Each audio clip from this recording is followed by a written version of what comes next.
welcome back once again, adventurers, to Let's Play ChäoS here. In the last episode, things seemed to be going well at Shoto Park between Takumi and Yua, until the moment that Takumi glimpsed Yua's bag, or satchel, on the park bench, and realized that he had seen it before, back at Cafe room 36. It is a very distinctive bag, the 3 different coloured Gero froggies notwithstanding. But in other words, his initial premonition about Yua not telling him everything and being a person not to be entirely trusted seems to have played itself out.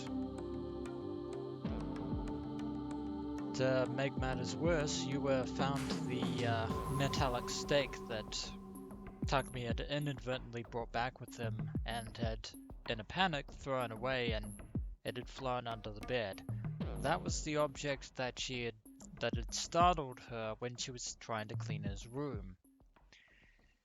And more to the point, Yua has effectively accused Takumi himself of being the new-gen criminal/perpetrator, a fact that Takumi himself has vehemently denied ad nauseum. But then Yua showed Takumi something bizarre about the internet chat that he'd had with Shogun. Once again, we can see the fact that Neidhart's messages were on Sunday at 3:14 to 3:18.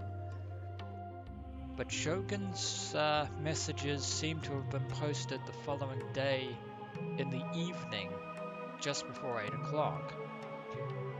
Now, if this were Steins Gate, I would very much believe that Shogun has crafted some form of D-mail, albeit in the form of an actual email instead of a cell phone text. But this unfortunately isn't Steins Gate. This is ChäoS Head. The phone wave, real name TBA, though it exists, has not been utilized in the functionality for which it is infamous for, and won't be until the events of July 8th, the following year from now. Which means that something else is going on. Something truly bizarre is going on, and yet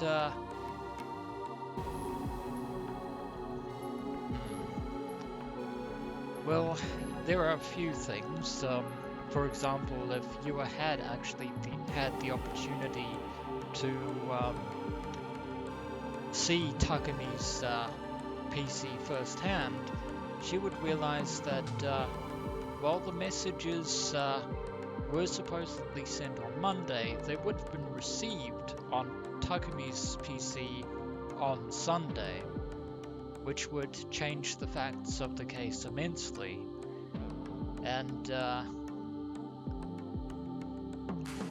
never mind the fact that there is a serious time paradox if this is to be believed.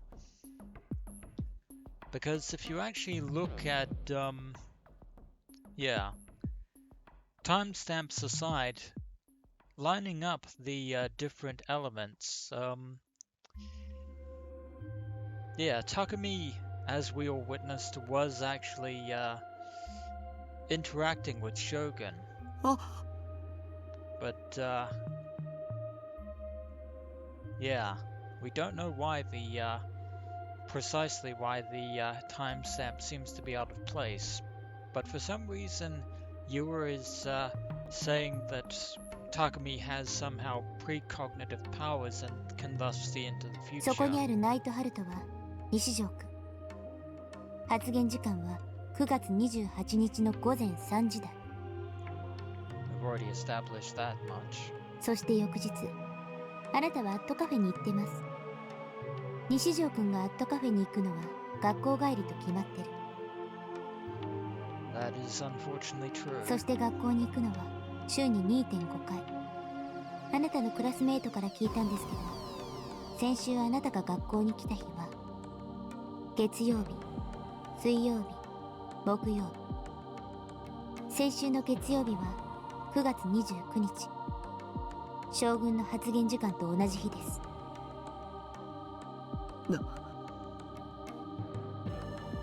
What was he saying? ルーム37の PC のチャットログを調べさせてもらいました。そこから分かったことは、You briefly cut herself off. Then finally catching my gaze straight on, she gave voice to the relentless truth. あなた一人の自作自演。将軍は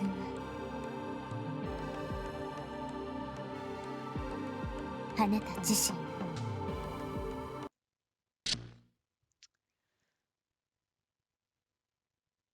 Now that is a interesting yet 何 terrifying も見たくな revelation. い。 So Yua Kusunoki is accusing Takumi Nishijo of being shogun himself, having staged the entire thing as a one great pantomime. But again, I remind you, if Yua Kusunoki had managed to look into Takumi's home computer and saw the timestamp there are two outcomes, basically. If the timestamps received on Takumi's PC were on Sunday, it would create a huge time paradox. But if the timestamp was received on Monday, despite the fact that Takumi was clearly viewing them existentially on Sunday, then something else is going on. 何も聞きたくない。時間は一定じゃない。記憶には矛盾がある。視界にはエラーがある。地球は回ってない。これはきっとゲームなんだ。I plugged in my PC while stuffing my face with pieces of fish sausage. Yeah, something is definitely going on here, and I would, again, if this were Steins Gate, I would say that something strange would be happening with the causality of the world line. 僕じゃない。 At last, my Seriton wallpaper appeared on the monitor, but we haven't really felt anything that would suggest the conventional shifting of a world line. And I sincerely doubt that Takumi Nishijo would possess the power of reading Steiner that Rentaro Okabe does. 僕がいるべき世界は。 And yet the world truly has gone mad. I instantly started up Ensu without a second's hesitation. ここじゃないんだ。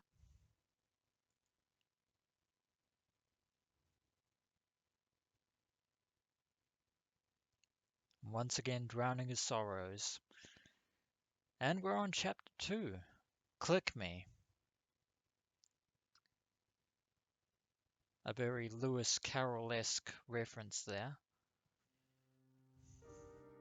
And what appears to be a flashback. Beep beep. Please hurry up and board the bus for the field trip. I remember when field trips used to be a thing, especially in the 90s. They probably still have field trips in 2019, but how times have changed. Takumi Nishijo lay sprawled on tatami-covered floor with a colored pencil in his hand. It was yellow. The one he held several minutes before was red. This is a third-person flashback. He reclined on his sketchbook, almost covering it with his body, as he ran the pencil across it lightly. Takumi loved to draw. He loved it so much that even during school he always doodled in the margins of his notebooks. A lot of kids used to do that. They probably still do.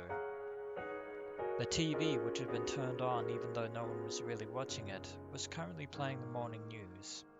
To Takumi, who was still only in 4th grade, the news was nothing but boring stuff, so he didn't look at the screen. Beep beep. 300 yen for candy. He was drawing a yellow bus. He pretended he was the bus driver. The bus is full, so we're going to take off. Beep. You better not be drawing the magic school bus there, Takumi. Although it's okay if you are, because the magic school bus was a cool thing in the 90s. No matter what anyone else says. He brought imaginary scenes into reality through his drawing, so he was endeavoring to be an artist. He worked so energetically that there were many times when his lines went off the surface of his sketchbook onto the tatami. That's probably going to upset his parents no end. Each time, Nanami, who was reading manga nearby, became angry and grumbled, "Geez, you mustn't get it dirty," even though she was just his little sister. Unconcerned, Takumi continued immersing himself in his drawing. But when he reached the stage of drawing people in the windows of the bus, Takumi's hand stopped.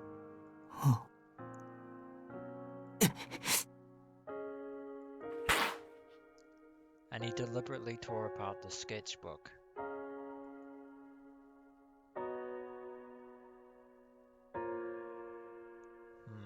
There's clearly more to this than meets the eye. The day before the fall field trip. Oh dear. Takumi's parents had suddenly told him, "You can't go on the field trip." He was looking forward to it this whole time. He was overexcited since the morning, since so much that his heart pounded as soon as he wondered how soon it would be tomorrow. He simply couldn't bring himself to accept how his parents had callously sentenced him. Weeping, he insisted he would go no matter what, but it was futile. Regardless of what he said to them, his parents wouldn't listen, telling him only, "You can't," and "We're only looking out for your best interests," over and over. In other words, Takumi's present conditions might be due to the sheltered lifestyle that his parents raised him in as a child. Burrowing into his bed, Takumi trembled with such frustration that it was as if he were about to rip the mattress to shreds. He loathed his parents from the bottom of his heart. At the time, a field trip had been a tremendous event for Takumi, one sufficient enough to induce this level of passion in him. Though everyone else in the class could go, he alone could not. From Takumi's point of view, it was all too unreasonable. Takumi's world was a lonely one. Their world was full of fun and passion. He almost had the sense that he was the only one to have been cut off from the rest of the world. He couldn't forgive his teacher, his classmates, everyone who had left him behind. Nor could he forgive his parents for their abrupt and unfair sentence. This began to transform into hatred toward his parents and classmates. Biting his lip hard enough to make it bleed, he continually repeated curse-like words to himself.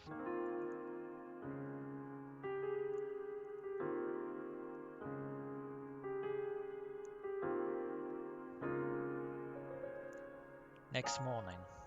The telephone had been ringing off the hook since the early morning. Each time his mother answered it, her responses seemed more and more unsettled. In the end, Takumi couldn't even get a bit of sleep. Something has happened. Call it an intuition. It was a little past 9 o'clock. Nanami sat on a cushion in a ladylike manner, reading manga. The day before, she told Takumi, "Nana's going to stay home from school too and be with her bro," and now she was there near him as if it were perfectly natural. Their father had already gone to work and was nowhere to be seen. Their mother was so busy answering the phone that she didn't have time to make breakfast. And yet, there is a disturbing sense of urgency in the air this morning. There was no need to go to school today.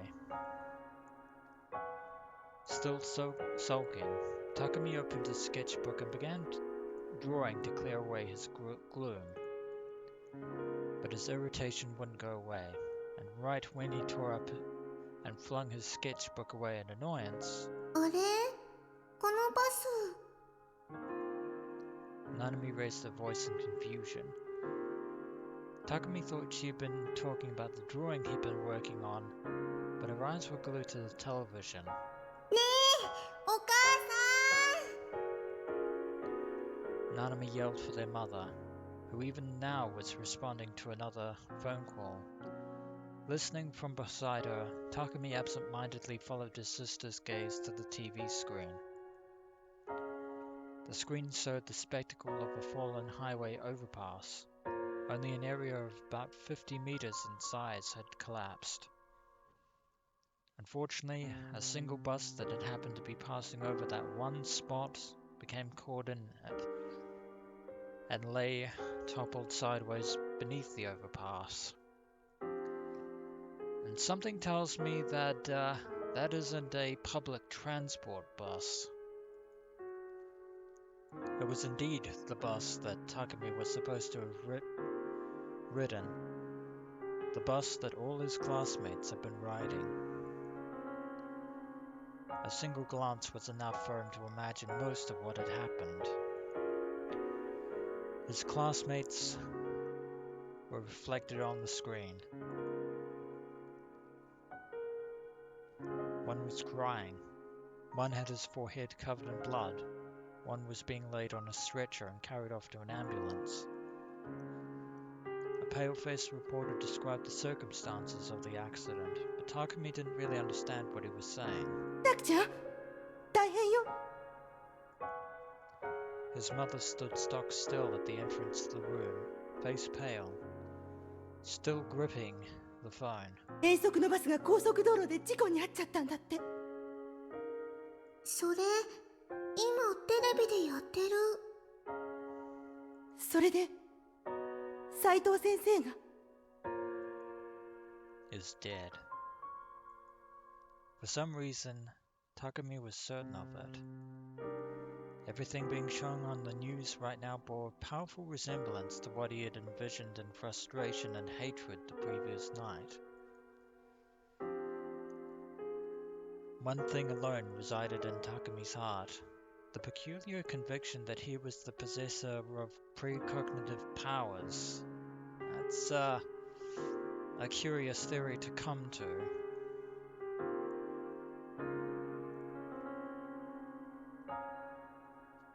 Especially for a child.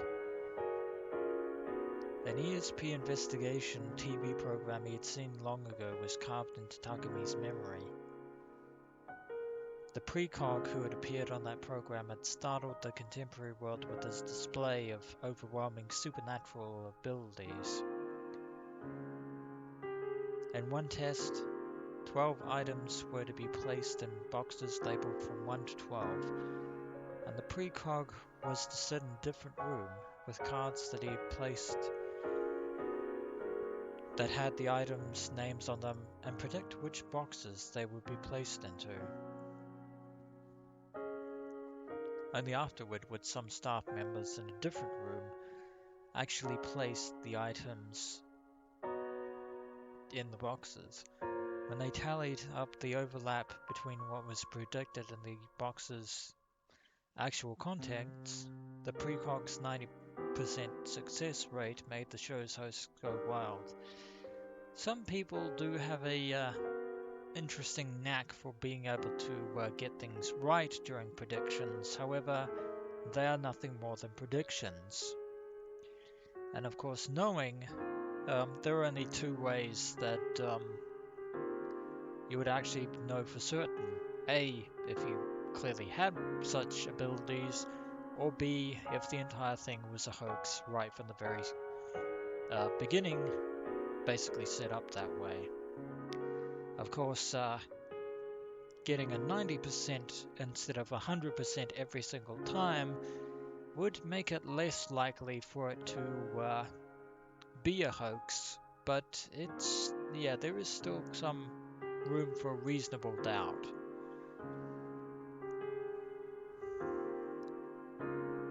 As he watched, Takumi played along by making predictions at the same time as the precog, with the result that he got every single one right, but of course he didn't tell anyone about it. Now that is interesting. I would go so far to call this a fluke, given that this was a one-time occurrence. But then again, if this is true, that was why now too, he saw the accident on TV and thought to himself that his foresight had been correct. クラスの半数以上の子が怪我したらしくて、はあ、なんてこと。Takumi's mother began to embrace him, but he slipped out of her arm and crawled to another corner of the room. でも、本当によかったわ。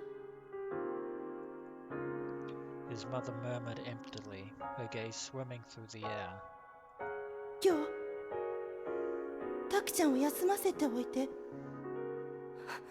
本当によかった。Yeah, funny that. It makes me think that you too might have precognitive abilities as well. The timing is just too much of a coincidence. Takumi felt like vomiting. Everything was rotten, he thought. So what if he had precognitive powers? It took a mere instant for his heart to freeze. Sometime afterwards, Takumi stopped speaking. He was literally mute. He wouldn't let a single word out in response to anyone, as some kind of cognitive defense mechanism or something. His becoming mute worried his parents, who started becoming more and more overprotective. As they thus started to seem dumber and dumber to him, Takumi ended up deliberately playing the role of a wordless boy. It was his way of getting back at them, he thought. Noticing that he had stopped speaking, Takumi's mother took him to the psychiatric ward of a general hospital. He was diagnosed with PTSD, post-traumatic stress disorder. Since he didn't actually have PTSD, of course, he didn't take a single dose of the medicine they gave him. He only pretended to take it. Takumi's parents didn't catch on to the fact that he was acting, and even when he saw them fretting about him and racking their heads over him, he didn't feel the least bit apologetic. What an incredibly dysfunctional family the Nishijos are.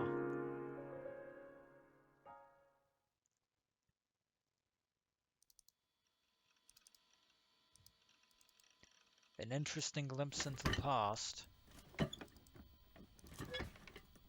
that unfortunately has yet again resurfaced in the present.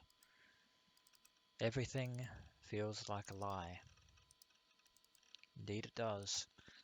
And that is going to be the end of this episode of Let's Play ChäoS Head.